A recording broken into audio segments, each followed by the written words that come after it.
So hi everyone, my name is Dr. Choudhury. And my name is Diana. I'm the social media intern here.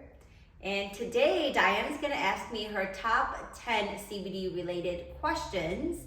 Yeah, so I've never tried CBD before until Dr. Peace Lily, so I have a few questions to ask her. The first one is, what is CBD? Okay, so with CBD, it stands for cannabidiol, and it's found in the cannabis plant. And so when we talk about the cannabis plant, it can either be from the marijuana plant or the hemp plant, the cannabis plants, like the big umbrella. Okay. And so with CBD, there's a lot of medicinal benefits to it. It helps with your mood, it helps with sleep, it helps with pain and inflammation, and it's really different from the other components of the cannabis plant, specifically THC. Okay.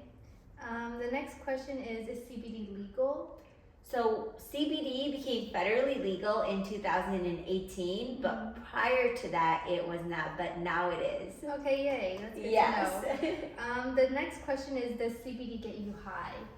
Okay, great question. And I know a lot of you guys watching, you're probably thinking this too, and the answer is no.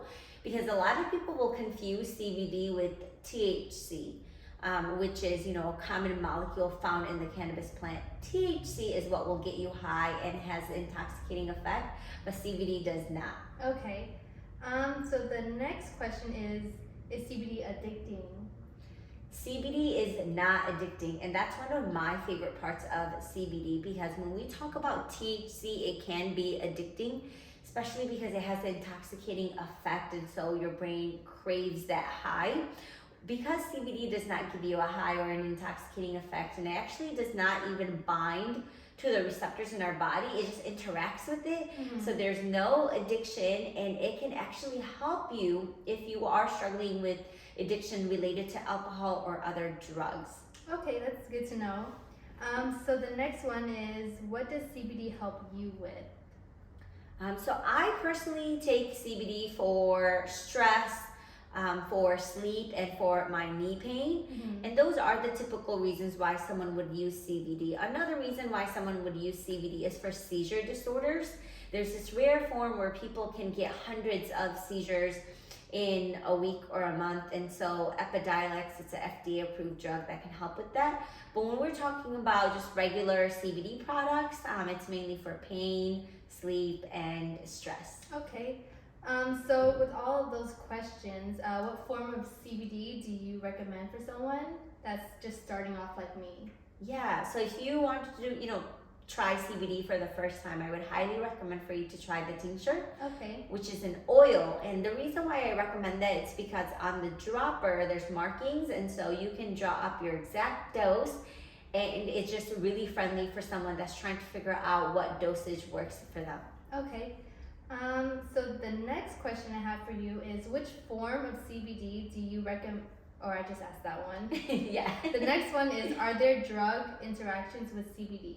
Yeah, so surprisingly, there are drug-drug interactions with CBD, which most people are not aware of because they think, oh, it's so natural and organic and holistic, but there in fact are. So I actually have a free guide of the top drugs that can interact with your medications, which I'm going to share with you. But if anyone's watching and you want this free guide, just send me a message on Instagram, Facebook, or comment below, and I'll email it to you. Okay, well, I'm excited to check out that guide.